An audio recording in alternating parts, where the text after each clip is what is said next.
बारिश में गरीब ससुराल वालों ने खाया केएफसी चिकन। सुबह सुबह का वक्त था। मध्य रफ्तार से बरसात हो रही थी। रमेश और रोहन दोनों ही अपनी फैक्ट्री की तरफ जा रहे थे। ये बारिश के मौसम में भी ना कहीं आना जाना आफत हो जाता है बेटा। सच में बारिश कब आ जाए कभी कुछ पता ही नहीं चलता। ऊपर से एक गली गली में भरा हुआ पानी और कीचड़ अलग से।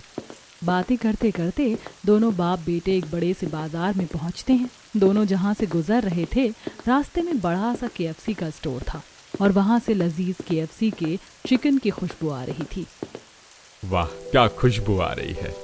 इस खुशबू से तो हर दिन दिल ललचा जाता है कसम से। लालच तो आएगा ही। केएफसी वाले बनाते ही चिकन इतना अच्छा है। मैंने कभी खाया तो नहीं है पर देखा है बहुत बार। अरे हम जैसे लोग कहाँ खाएंगे केएफसी का चिकन बेटा। हम तो बस खुशबू के मजे ले सकते हैं। पर इसकी खुशबू भी बड़ी जानलेवा है। ऐसा लग रहा है कि बस जल्दी से अंदर जाऊं और फटाफट से पेट भर के केएफसी का चिकन खा लूं। केएफसी के बाहर खड़े रमेश और रोहन अपना काफी वक्त जाया कर देते हैं। इसके बाद वह फैक्ट्री पहुंचते हैं और फैक्ट्री का मालिक उदय बड़े ही गुस्से में बोलता है, अरे तुम दोनों टाइम पर फैक्ट्री में नहीं आ सकते हो हाँ? वो साहब बाहर बारिश हो रही है ना, तो रास्ते में बहुत ज्यादा पानी भरा हुआ है, दिक्कत हो जाती है चलकर आने में। अरे तुम कोई रिक्शा ले लो, पैसे नहीं है क्या तुम्हारे पास? अब हम गरीब आदमी हैं साहब, रोज रिक्शा का किराया देंगे तो बचाएंगे कहाँ से। अरे ऊपर से तुम दोनों ने अपना हाल क्या बनाया हुआ है। सारे कपड़े मिट्टी में गंदे किए हुए हैं। बाहर इतना ज्यादा कीचड़ है, कितना भी बचा लें कपड़े तो गंदे हो ही जाते हैं। अरे तुम दोनों से तो बकवास करना ही बेकार है। अगर कल से तुम दोनों लेट आए ना तो मैं तो तुम्हारी तनख्वाह काट लूंगा। और जाओ अब जाकर काम पर लग जाओ। मालिक से डांट फटकार खाने के बाद रमेश और रोहन अपने काम पर लग जाते हैं। शाम होती है और तब भी बारिश हो रही थी। रमेश और रोहन भीगते हुए घर पहुंचते हैं जहां दोनों बच्चे, मैं नहीं खाऊंगा ये दाल चावल। मैं भी नहीं खाऊंगी, रोज रोज यही खाते हैं हम। मेरा मन भर गया है खा खा के ये सब। खा लो बेटा, पेट भरने के लिए जो मिल जाता है वो बहुत अच्छा होता है। नहीं खाना। अरे हर कोई पकौड़े खा रहा है, कचौड़ी खा रहा है, बारिश के मौसम में पराठे खा रहा है और हम रोज रोज वही दाल चावल।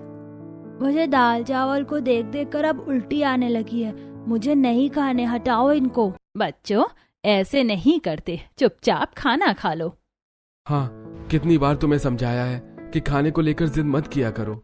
बेचारे बच्चे मन मारकर जैसे तैसे दाल चावल खा लेते हैं और बाकी सभी लोग भी खाना खाकर सो जाते हैं। अगले दिन बच्चे गली में खेल रहे थे, तभी वहाँ पर दो अमीर पड़ोसी बच्चे आते हैं। अरे तुम दोनों क्या खेल रहे हो?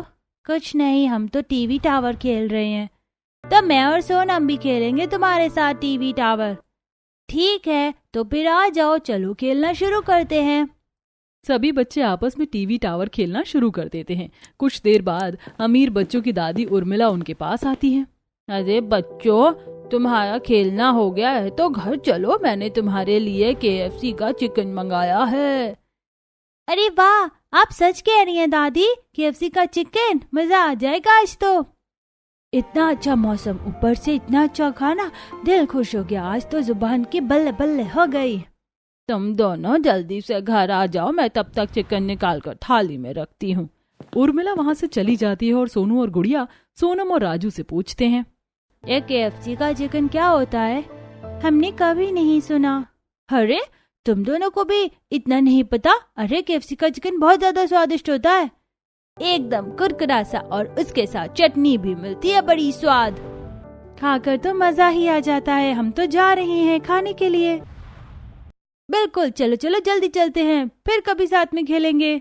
राजू और सोनम की बात सुनकर अब गुड़िया और सोनू का दिल भी ललचा जाता है और दोनों खेलना छोड़कर घर जाते हैं और अपनी बुआ से कहते हैं, बुआ हमें केएफसी का चिकन खाना है। वो हाँ, बहुत ज्यादा स्वादिष्ट होता है। केएफसी का चिकन, ये क्या होता है? मैंने कभी नहीं सुना। तुम कहाँ से रोज नई नई चीजें सुनकर आ जाते हो और फिर खाने की डिमांड करने लगते हो, और तुम्हें कैसे पता स्वादिष्ट होता है? तुमने कभी खाया है? नहीं माँ, सोनम और राजू ने हमें बताया। आज उनकी दादी ने उनके लिए केएफसी का चिकन मंगवाया था। सोनम कह रही थी वो बहुत ज्यादा लजीज होता है। उसकी बातें सुनकर ही मेरे मुंह में पानी आ गया, मुझे वही चाहिए। अरे बच्चों, पता नहीं बाजार में क्या कुछ आता रहता है। अब सब कुछ उठाकर थोड़ी ना खा लेंगे, और हमने जब कभी सुना नहीं है, देखा नहीं है, वो कैसे खा लें? पर वो बहुत अच्छा होता है, हमें ला दो ना। तुमने खुद कभी खाया है गुड़िया, जो तुम दोनों ऐसे जिद कर रही हो? चलो चुपचाप बैठ जाओ।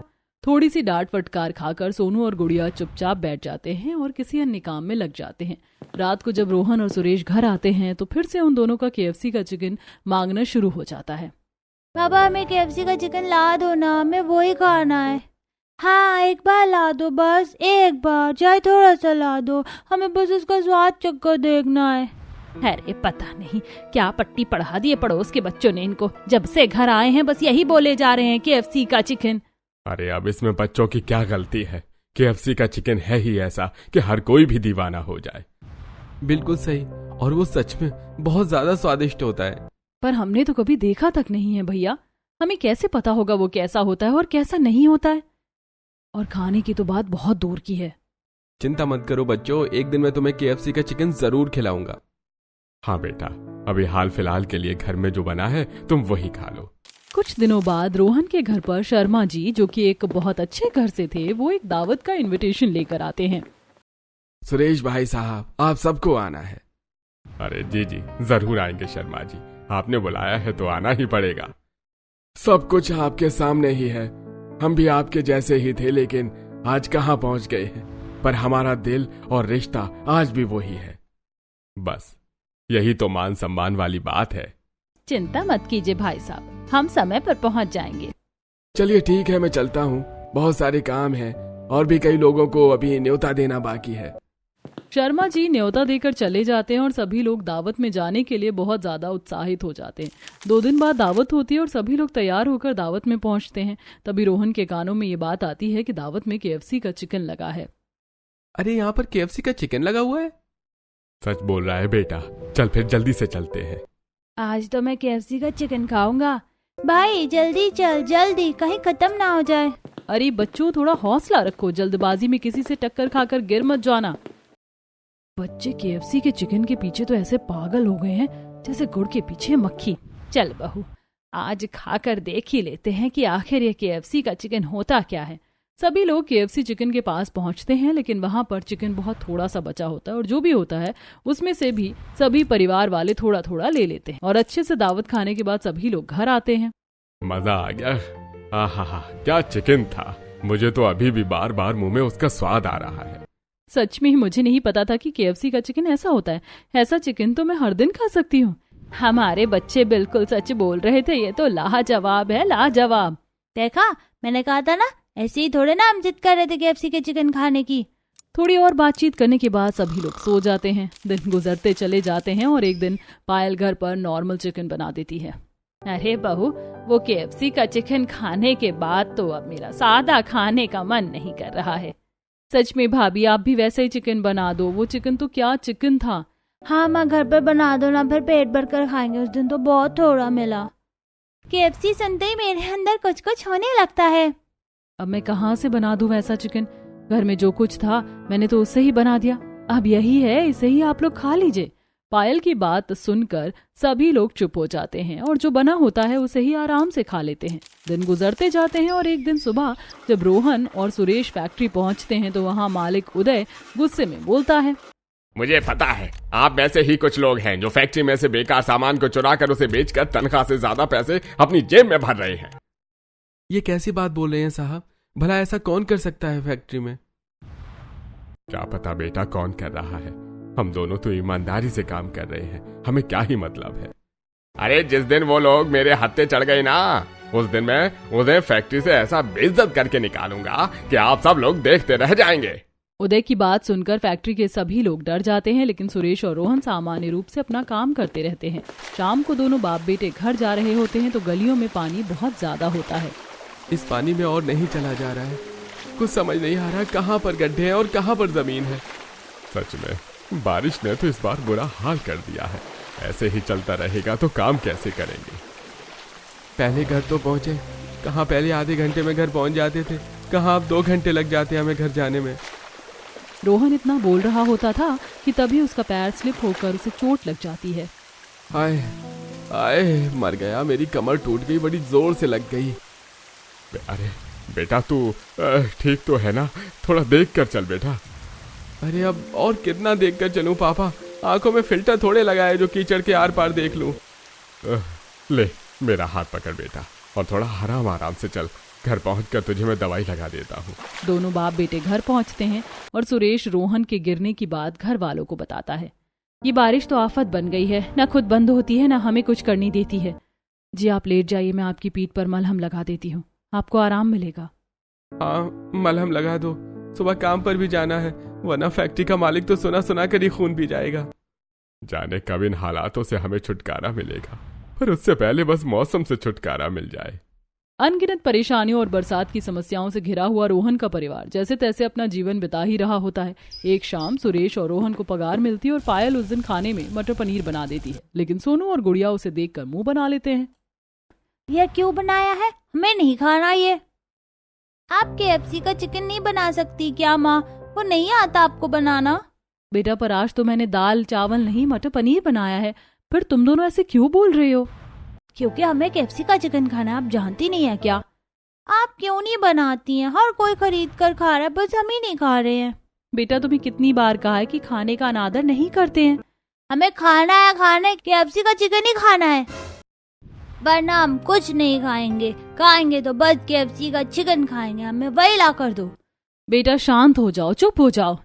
नहीं KFC वही खाएंगे, ला कर दो। पायल को गुस्सा आ जाता है और वह अपने दोनों बच्चों की गाल पर जोरदार तमाचा मार देती है और बच्चे रोने लग जाते हैं। क्या कर रही हो पायल? बच्चे हैं और वो बच्चे तो जिद कर ही लेते हैं। लेकिन इन बच्चों को इतनी समझ तो है ना कि ये अपने घर के हालातों को समझे। हम नहीं खा सकते हैं KFC का चिकन। शांत हो जा बहू, इसमें बच्चों की कोई गलती नहीं है। अब कोई चीज अच्छी है तो हर कोई उसके पीछे जाएगा ही। हाँ बहू, बच्चों पर हाथ मत उठा, कोई बात नहीं, जाने दे, माफ कर दे। बच्चों को रोता देखकर अब पायल को बहुत बुरा लगता है और वह उन दोनों को अपने गले से लगाकर बोलती है, अच्छा चलो सॉरी, मैंने तुम पर हाथ उठाया, चलो मैं तुम्हें आइसक्रीम खिलाकर लाती हूँ। मेरे दोनों प्यारे बच्चे आइसक्रीम खाएंगे ना? मैं मैंगो वाली खाऊंगी और मैं दूध वाली खाऊंगा। ठीक है, मैं दोनों को आइसक्रीम दिला दूंगी, चलो चलते हैं। पायल अपने दोनों बच्चों को लेकर बाजार पहुंचती है और इससे पहले कि दोनों आइसक्रीम के ठेले तक पहुंचते तभी रास्ते में KFC का स्टोर आ जाता है और उसकी खुशबू से दोनों बच्चे स्टोर के बाहर ही जम जाते हैं। माँ मुझे आइसक्रीम नहीं खानी है, KFC का चिकन भी खिला दो मुझे। हाँ माँ देखो ना, यहाँ पर तो दुकान भी है, खिला दो ना माँ। लेकिन मेरे पास बस 20 रुपए हैं बेटा, जिसमें तुम दोनों की आइसक्रीम ही आएगी। माँ खिला दो ना, प्लीज खिला दो ना। फिर कभी जिद नहीं करेंगे, खिला दो ना माँ, आज खिला दो बस। चुप हो जाओ, तुम जानते हो मैं अभी ये नहीं खरीद सकती हूँ। मान जाओ ना माँ, चली जाओ ना, ले आओ ना। लगता है बच्चे ऐसे नहीं मानेंगे। एक काम करती हूँ, अंदर जाकर पता कर लेती हूँ कि सबसे सस्ता चिकन कितने रुपए का है, फिर जब पैसे जमा हो जाएंगे तो मैं ले आऊंगी। माँ जाओ ना, अंदर जाकर चिकन लेकर आओ। अच्छा ठीक है, मैं अंदर जाती हूँ, तुम दोनों यहीं रुकना। पायल अंदर जाती है और अंदर का नज़ारा देखकर उसे थोड़ी हिचकिचाहट होती है, जिसके बाद वो काउंटर पर जाती है और बोलती है, यहाँ पर सबसे ज्यादा सस्ता चिकन कितने रुपए का है और उसमें हमें कितनी क्वांटिटी मिलेगी? मैडम 300 रुपए से स्टार्टिंग है, 300 रुपए में आपको 2 पीस, मेरा मतलब 2 टुकड़े चिकन के मिलेंगे। 300 रुपए में 2 टुकड़े तो बहुत ज्यादा महंगा है। पायल खाली हाथ ही KFC से बाहर आ जाती है और दोनों बच्चे फिर से रोने लगते हैं। आप खाली हाथ क्यों आ गई बाहर, लेकर क्यों नहीं आई? हमें यहाँ खड़ा करके चली गई और चिकन भी नहीं लाई। बोलो ना क्यों नहीं लाई माँ? क्योंकि ये बहुत ज्यादा महंगा है, मैं इसे नहीं खरीद सकती हूँ। चलो घर पर, अगर आइसक्रीम खानी है तो खाओ, वरना अपना मुंह बंद कर लो। अब नहीं खानी आइसक्रीम, रखो आप अपने 20 रुपए अपने पास, चलो घर जाना है हमें। उदास हुए दोनों बच्चे वापस पायल के साथ घर आ जाते हैं और पायल को भी अपने बच्चों का उदास चेहरा देखकर बहुत बुरा लगता है, लेकिन वह उन्हें रास्ते में आइसक्रीम दिलवाती है। ऐसे ही कुछ दिन गुजरते हैं और एक दिन गली में रहने वाले पारुल और सौम्या के यहाँ KFC की डिलीवरी वाले आते हैं। थैंक यू, ये लीजिए आपके पैसे। देख गुड़िया, उनके घर पर KFC आया है। हाँ भैया वही देख रही हूँ। सौम्या की नजर दोनों बच्चों पर पड़ती है। तुम दोनों वहाँ खड़े खड़े क्या घर को देख रहे हो? हमारे KFC के चिकन को नजर लगाओगे क्या? नहीं नहीं, हम क्यों नजर लगाएंगे, हम तो ऐसे ही देख रहे थे। अरे मुझे पता है तुम्हारा दिल ललचा रहा है, तुम जैसे भूखे नंगे ने कभी KFC का चिकन नहीं खाया होगा ना। खाया है ना, हमने भी खाया है, हमें पता है ये कैसा होता है। अच्छा, जरा बताना कहाँ पर खाया है तुमने? वो शर्मा अंकल है, उनकी दावत में खाया था। पता था तुम लोग बस फ्री का ही खा सकते हो, खुद की जेब से पैसा खर्च करके तो तुम केएफसी का खाली डब्बा भी नहीं ला सकते हो। पारुल और सौम्या दोनों ही गुड़िया और सोनू की खूब बेइज्जती करते और बेचारे बच्चे आंखों में आंसू लिए अपने घर आते और सारी बातचीत घर वालों को बताते हैं। भगवान, इस गरीबी के चलते मेरे पोता पोती को क्या कुछ सुनना पड़ रहा है। सच में काश कि हमारे पास इतने पैसे होते कि हम भी हर दिन केएफसी का चिकन मंगाकर अपने बच्चों को दे सकते, पर ऐसा नहीं है ना। और बच्चों को भी समझना चाहिए, हर बात पर लालच ठीक नहीं होता। पर हमने कुछ नहीं कहा था, हम तो बस दूर खड़े थे। दीदी अपने आप ही हमसे बोल रही थी। कोई बात नहीं बेटा, अब इसमें उनकी भी क्या गलती है, तुम जाने दो, सबकी बातों को दिल से नहीं लगाते। जैसे तैसे करके पायल अपने बच्चों के टूटे हुए दिल को फिर से जोड़ने की कोशिश करती है। दिन गुजरते जाते हैं और एक सुबह जब रोहन और सुरेश फैक्ट्री में काम कर रहे होते हैं। अरे बेटा, लगता है ये वाला सामान बेकार ही पड़ा हुआ है यहाँ पर। हाँ, तो एक काम करते हैं, इसे उठाकर हम बाकी के बेकार सामान में रखते हैं, फिर मालिक को जो करना होगा वो अपने आप कर लेंगे। हाँ, सही बोल रहा है तू, चल चलते हैं। तो इधर से उठा, मैं इधर से उठाता हूँ और रख देते हैं। हाँ ठीक है पापा, चलो उठाओ।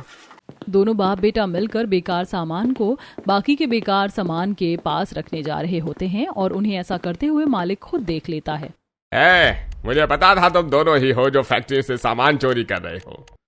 अरे नहीं नहीं मालिक, हम तो बस इस सामान को रखने के लिए जा रहे थे। हाँ हाँ, हमने तो आज तक फैक्ट्री से मिट्टी तक नहीं चुराई है, सामान चुराने की बात तो बहुत दूर है। अरे तुम दोनों ना ज्यादा चालू बनने की कोशिश मत करो। तुम जैसे फटेहाल लोग ही होते हैं जो गरीबी का झूठा लिबास पहनकर अंदर ही अंदर चोरियां करते हैं। नहीं नहीं साहब, हम सच बोल रहे हैं, हमने कोई चोरी नहीं की है। और चोरी करने का ख्याल भी हमारे दिल में आया ही नहीं है। हाँ, हमें हमारी नौकरी से बहुत प्यार है। अरे लेकिन अब तुम्हारी नौकरी तुम्हारे हाथ से जा चुकी है। मैं अभी के अभी तुम दोनों को काम से निकाल रहा हूँ, दोबारा मेरी फैक्ट्री में नजर मत आ जाना तुम दोनों। उधर रमेश और रोहन को उसी वक्त काम से निकाल देता है। परेशान हुए दोनों बाप बेटे बारिश में घर पहुंचते हैं और उनका उदास चेहरा देखकर विमला बोलती है, हाजी क्या हो गया, आप दोनों इतना जल्दी कैसे आ गए और इतना परेशान क्यों हैं? हाँ भैया, क्या बात है, सब कुछ ठीक ठाक तो है ना? हमारे मालिक ने हमें काम से निकाल दिया है। उन्होंने हम पर झूठा चोरी का इल्जाम लगा दिया और हमारी बात भी नहीं सुनी। ये आप क्या कह रहे हैं? काम नहीं होगा तो फिर हमारा क्या होगा, घर कैसे चलेगा? कुछ न कुछ तो करेंगे ही बहू, ऐसे हाथ पे हाथ रखकर तो नहीं बैठे रहेंगे। अब कोई नई नौकरी तलाशनी पड़ेगी। रोहन और सुरेश की नौकरी चले जाने के बाद तो अब घर के हालात और ज्यादा खराब हो जाते हैं। दोनों बाप बेटे इधर उधर काम के लिए भटकते हैं, लेकिन उन दोनों को कोई पक्का काम नहीं मिलता है। ऐसे में एक दिन पायल बोलती है, जी सुनिए ना, मैं आपसे कुछ कहना चाहती हूँ। हाँ बोलो पायल, क्या बात है? जी, घर चलाने के लिए अब आप इतनी मेहनत कर रहे हैं तो मुझे भी काम करने दीजिए। ये तुम क्या बोल रही हो? तुम वैसे ही घर का काम करती हो, ऐसे में बाहर का काम भी करोगी? जी, कहीं पर झाड़ू पोछे का काम मिल रहा है, 2 पैसे घर में आ जाएंगे तो किसी जरूरत के समय काम आ जाएंगे। ठीक है पायल, मैं तुम्हारी बात भी समझ रहा हूँ। घर चलाने के लिए शायद अब हम दोनों को ही मेहनत करनी पड़ेगी। अब रोहन, सुरेश और पायल तीनों मिलकर कमाने लगते हैं और जैसे तैसे घर की रेलगाड़ी धीमी धीमी रफ्तार से चलने लगती है। ऐसे ही एक दिन जोरों की बारिश हो रही होती है और हर तरफ पानी ही पानी होता है और रोहन अपने घर जा रहा होता है। हे भगवान, घुटनों तक पानी जमा हो गया है, पता नहीं घर वालों का क्या हो रहा होगा। बस घर के अंदर पानी न जाए, इतना शुक्र रखना भगवान। अब जल्दी जल्दी घर जाना होगा वरना पानी और ज्यादा बढ़ जाएगा। रोहन थोड़ी आगे चलता है तो देखता है कि एक गाड़ी बारिश के पानी में फंसी हुई है। ये गाड़ी तो बहुत बुरी तरीके से पानी में फंसी हुई है और लगता है गाड़ी के अंदर भी कोई है। मुझे पास जाकर देखना होगा, शायद किसी को मदद चाहिए। रोहन गाड़ी के पास जाता है तो अंदर एक मनीष नाम का आदमी बैठा होता है जो जोर जोर से शीशे पर हाथ मार रहा होता है। अरे मुझे बाहर निकालो, पानी में फंसने की वजह से मेरी गाड़ी ठंडी होकर बंद हो गई है। अरे मेरा दम घुट रहा है, मुझे बाहर निकालो। साहब चिंता मत करो, मैं आपको बाहर निकालता हूँ, थोड़ा हौसला रखिए। रोहन गाड़ी का शीशा तोड़ने के लिए इधर उधर कुछ देखने लगता है, लेकिन पानी की वजह से उसे कुछ नजर नहीं आता है। मैं क्या करूं? अरे इन साहब को गाड़ी से बाहर कैसे निकालूं? अरे अगर थोड़ी और देर हो गई तो दम घुटने की वजह से ये अंदर ही बेहोश हो जाएंगे। एक काम करता हूँ, हाथ से ही शीशा तोड़ देता हूँ। रोहन जोर से शीशे पर 2-4 मुक्के मारता है और गाड़ी का शीशा चकनाचूर हो जाता है, जिसके बाद रोहन मनीष को सही सलामत गाड़ी से बाहर निकालता है, लेकिन उसका हाथ लहूलुहान हो जाता है। तुम्हारा बहुत बहुत शुक्रिया, तुमने हमारी जान बचा ली, अपनी परवाह किए बगैर मुझे बचा लिया। अरे कोई बात नहीं साहब, ये तो मेरा फर्ज था। लेकिन तुम्हें बहुत ज्यादा चोट लग गई है, चलो मैं तुम्हें डॉक्टर के पास ले चलता हूँ। अरे कोई बात नहीं साहब, मैं अपनी मलहम पट्टी करवा लूंगा। नहीं, तुमने मेरी मदद की है, बदले में मुझे भी तुम्हारी मदद करने दो। मनीष रोहन को लेकर तुरंत ही पास के अस्पताल पहुंचता है और वहां उसके हाथ पर मलहम पट्टी करवाता है। वैसे तुम कौन हो और क्या करते हो, तुम्हारा नाम क्या है? मेरा नाम रोहन है और मैं बस ऐसे ही मजदूरी का काम करता हूँ। किसी पक्के काम की तलाश में हूँ साहब। गरीबी में घर चलाना बड़ा मुश्किल है और ऊपर से बारिश। हाँ, वैसे अगर तुम चाहो तो मैं तुम्हारी मदद कर सकता हूँ। आप सच बोल रहे हैं क्या साहब? हाँ, ये लो, कल तुम इस पते पर आ जाना, मैं तुम्हें काम दूंगा और वो भी बहुत अच्छा। मनीष से वह कार्ड लेकर रोहन अपनी जेब में डाल लेता है, जिसके बाद वह घर आता है और रोहन की चोट देखकर सभी घर वाले डर जाते हैं, जिसके बाद रोहन अपनी और मनीष की मुलाकात के बारे में घर वालों को बताता है। जी, किसी की इतनी भी क्या मदद करनी कि खुद को चोट पहुंचाया जाए। अरे कोई बात नहीं, किसी का भला करने से हमारा भला ही होता है, भगवान भी यही कहते हैं। पर बेटा, इतना ज्यादा भला भी नहीं करना चाहिए। वो तो शुक्र है कि वो इंसान अच्छा था जिसने बदले में तेरी मदद की। हाँ भैया, वरना कोई किसी की फिजूल मदद कभी नहीं करता है। अब देखते हैं ना, कल उस आदमी ने जिस पते पर बुलाया है वहां पर जाऊंगा, क्या पता कुछ काम मिल जाए।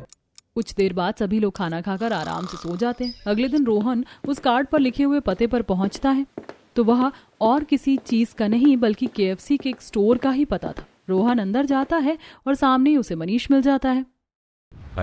अरे रोहन, आगे तुम्हारा इंतजार कर रहा था।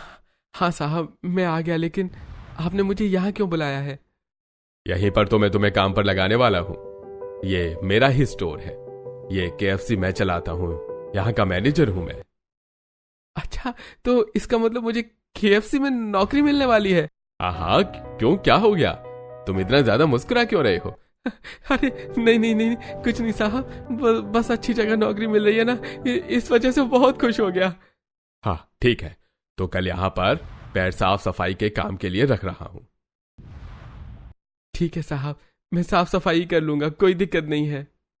रोहन KFC में साफ सफाई करने के काम में लग जाता है। वहीं दूसरी तरफ पायल भी अपना काम कर रही होती है। अब महीने का आखिरी दिन आता है और रोहन को KFC से तनख्वाह मिलती है और साथ ही मनीष बहुत सारा KFC का चिकन पैक करके रोहन को देता है और बोलता है, ये लो रोहन, ये तुम्हारे और तुम्हारे परिवार वालों के लिए।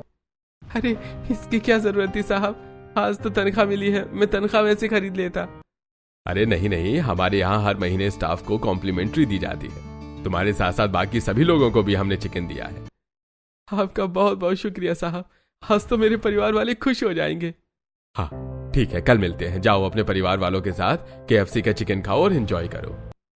दूसरी तरफ पायल भी घर पर तनख्वाह लेकर और चिकन लेकर पहुंचती है और वह घर पर ही KFC के चिकन जैसा चिकन बनाती है। रोहन भी थोड़ी ही देर में घर पहुंचता है और सारा चिकन पायल को देता है।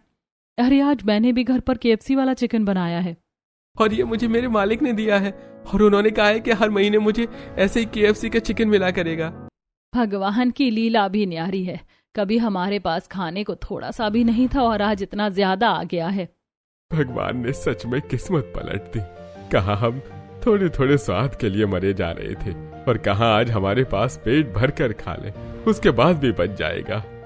आज तो बहुत मजा आएगा, जी भर के KFC का चिकन खाऊंगा, बहुत सारा खाऊंगा। मुझसे तो रुका नहीं जा रहा है, माँ जल्दी से दे दो ना, थाली में डालकर दे दो। हाँ, लो तुम खाओ पहले। आज तो बच्चों का दिल खुश हो गया और सब कुछ बस आपकी वजह से हुआ है भैया भाभी। सच में तुम दोनों पति पत्नी ने मिलकर बहुत मेहनत की है। अरे कैसी बातें कर रहे हैं आप ससुर जी, ये तो हमारा फर्ज है। चलिए अब सब मिलकर KFC का चिकन खाते हैं। और क्या, ठंडा होने का इंतजार थोड़े ना करना है, चलो सब बैठकर आराम से बातें करते हैं और अपनी आज शाम की दावत का मजा लेते हैं। सभी लोग एक साथ बैठकर घर पर बनाया हुआ केएफसी से आया हुआ चिकन खाते हैं, खूब सारी बातें करते हैं। गुजरते वक्त के साथ अब मनीष केएफसी में साफ सफाई की नौकरी के साथ साथ केएफसी में चिकन बनाने का काम भी करने लगता है। और एक दिन मनीष बोलता है, मैं तुम्हारे काम से बहुत ज्यादा खुश हूँ। तुम बहुत ही अच्छा चिकन बना रहे हो। आपका शुक्रिया साहब, सब आपकी मेहरबानी है। आप मुझे यहाँ ना लाते तो शायद ये सब कुछ ना होता। अरे तुम जो कर रहे हो अपनी मेहनत से कर रहे हो, इसमें मेरा कोई हाथ नहीं है। जी साहब, फिर भी शुक्रिया।